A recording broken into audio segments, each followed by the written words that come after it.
This is a big story, a major story. You understand that? Ser jornalista não é apenas apresentar notícias. É, muitas vezes, ter na mão o poder de alterar uma situação e não saber como usá-lo. No jornalismo de guerra, esse poder tem um senão: a probabilidade de nos tornarmos vítimas da guerra que cobrimos. Ser jornalista é tentar contar histórias, acima de tudo. E, portanto, se as histórias estão também onde está o perigo, isso é mais emocionante. Mas esse é sempre um sonho, acho eu, de todos os jornalistas, poder entrar num local de conflito e provar o sabor da adrenalina ao máximo. O jornalista de guerra pode, assim, ter um papel decisivo no conflito. Ele tem o poder de contribuir para a consciencialização da opinião pública, levar à atuação de forças que pacifiquem a situação e apelar à intervenção da comunidade internacional. Mas pode também, de forma inconsciente ou pensada, influenciar o conflito de forma negativa, através da falta de veracidade da informação, da exposição da individualidade e segurança das vítimas e da deturpação da notícia. Damos como exemplo a Guerra de Timor-Leste. Em setembro de 1999, Timor vivia uma onda de insegurança e terror. Mas as organizações armadas que pretendiam a permanência de Timor como parte integrante da Indonésia, para além da violência contra a população civil, intimidaram também os jornalistas. Pretendia-se, com isto, impedir que o mundo tivesse conhecimento do plano de extermínio e deportação do povo timorense. E em locais de conflito, a importância dos jornalistas é de facto muito grande. Quer estejam de um lado, quer estejam do outro, porque os locais de conflito são locais de morte, de sofrimento, de atrocidades, mas elas têm que ser contadas e relatadas. E para que isso aconteça, os próprios jornalistas têm que pôr a vida em risco, porque não se conseguem contar as histórias sem estar lá, sem viver, sem tocar, sem cheirar, sem sentir o perigo todos os dias. Perante este cenário de violência e ameaça, cerca de 90% dos jornalistas abandonaram o território, permanecendo apenas pouco mais de 50, entre eles 4 portugueses: Hernani Carvalho, José Araújo, José Vegar e Luciano Alvarez. O jornalismo é sempre importante para que se conheça a verdade. E em Timor foi importante para que se conhecesse também uma verdade que já éramos falada muito em Portugal, pouco noutros países, e a verdade que se passava em Timor era um povo desarmado, oprimido, perseguido por uma das maiores potências militares da Ásia-Pacífico, não é? Após a evacuação do hotel onde estavam alojados, os jornalistas refugiaram-se na sede da UNAMET, missão da ONU para Timor-Leste. Foi ali que mantiveram o mundo informado do que acontecia em Dili. Mas, para além da falta de informação e da dificuldade na confirmação dos factos, viram-se divididos entre a imparcialidade jornalística e o apelo dos sentimentos. Será, assim, possível existir a imparcialidade e a objetividade tão referida no jornalismo? Para contextualizar, eu costumo dizer que o jornalismo só é objetivo enquanto princípio de honestidade. De resto, é altamente subjetivo. São olhares, são visões parciais sobre a notícia. Entretanto, o cerco à sede da UNAMET intensificava-se e a missão decide abandonar Timor por razões de segurança, juntamente com todos os jornalistas que tinham ficado. Porém, são muitos os que defendem que a permanência daquela meia centena de jornalistas foi fundamental para a mobilização da opinião pública por todo o mundo e, consequentemente, para um Timor livre.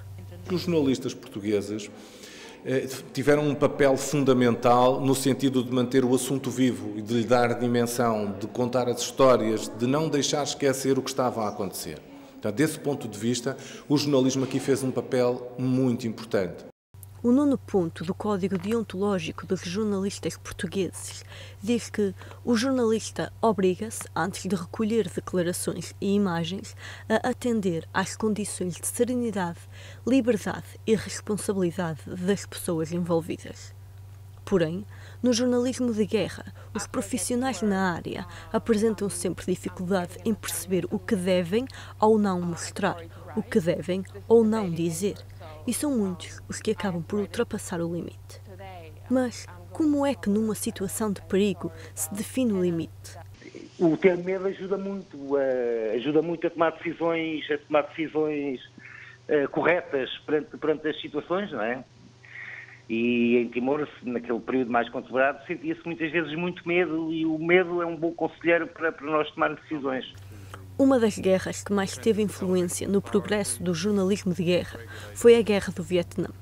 O Vietnã foi a guerra da imagem, já que a presença da televisão transmitia as imagens de choque e emoção. No Vietnã, os Estados Unidos não tentaram impor a censura para solucionar os seus problemas. Montaram, isto sim, uma verdadeira campanha de relações públicas para divulgar a sua versão da guerra. Os jornalistas eram convidados a visitar o Vietnã, tinham acesso a todos os espaços e depois escreviam sobre o que tinham visto. John Shaw, correspondente do Time no Vietnã, afirmou que, durante anos, o corpo de imprensa no Vietnã foi minado pela Casa Branca e pelo Pentágono. Muitos editores americanos ignoravam as informações dos seus correspondentes no Vietnã em favor da versão oficial de Washington. Pode-se afirmar que a Guerra do Vietnã foi mais bem noticiada do que qualquer outra, e talvez tenha sido por isso que a imprensa passou a ser responsabilizada pelo fracasso dos militares. A partir de 1968, os americanos começaram a perder a guerra e as imagens da televisão registaram o ataque do inimigo e os inúmeros soldados feridos. A TV mostrou aos americanos a aproximação da derrota e isso teve um efeito devastador sobre a moral do país. A total exposição desta guerra pela comunicação social mobilizou grande parte da opinião pública norte-americana contra o conflito e contra os seus responsáveis. No dia 31 de abril de 1975, deu-se o fim da Guerra do Vietnã. Mas, apesar de o jornalismo ter conseguido mobilizar a opinião pública, até que ponto é que as imagens chocantes devem ser divulgadas? São as imagens duras e cruas que valem muito mais do que tudo aquilo que nós possamos estar a explicar. E, portanto, em consciência, quando sentimos que a imagem dura de um corpo queimado não é gratuita, mas tem ela em si mesmo uma mensagem forte, porque mostra aquilo que está a acontecer, essa imagem deve ser mostrada, mesmo tendo a consciência de que aquilo pode ser uma agressão ou um sofrimento para outros. Mas aquela é a forma de podermos dizer: eu posso falar em 1000 corpos carbonizados ou de pessoas que foram queimadas vivas, mas o peso das minhas palavras nunca será tão grande como mostrar esses corpos. E, portanto, se isto é feito com o objetivo claro de haver uma mensagem e de mostrar e denunciar o que está a acontecer, isso tem que ser feito. Um outro ponto muito discutido no jornalismo de guerra é a manipulação da realidade e a apresentação de factos sem a sua verificação. O Código Deontológico dos Jornalistas Portugueses defende que o jornalista deve relatar os factos com rigor e exatidão e interpretá-los com honestidade. Os factos devem ser comprovados, ouvindo as partes com interesses atendíveis no caso. Desta forma, e em jeito de conclusão, será que, no jornalismo de guerra, é possível deixar o homem de lado e assumir apenas o papel de jornalista? Essa é que é uma das grandes características curiosas da profissão. O jornalista sente sempre que tem uma carapaça vestida. E no momento em que estamos a desempenhar a profissão, não nos sentimos como mais uma pessoa, como mais um elemento humano no meio da desgraça ou no meio das balas. Sentimos sempre que somos imunes a tudo.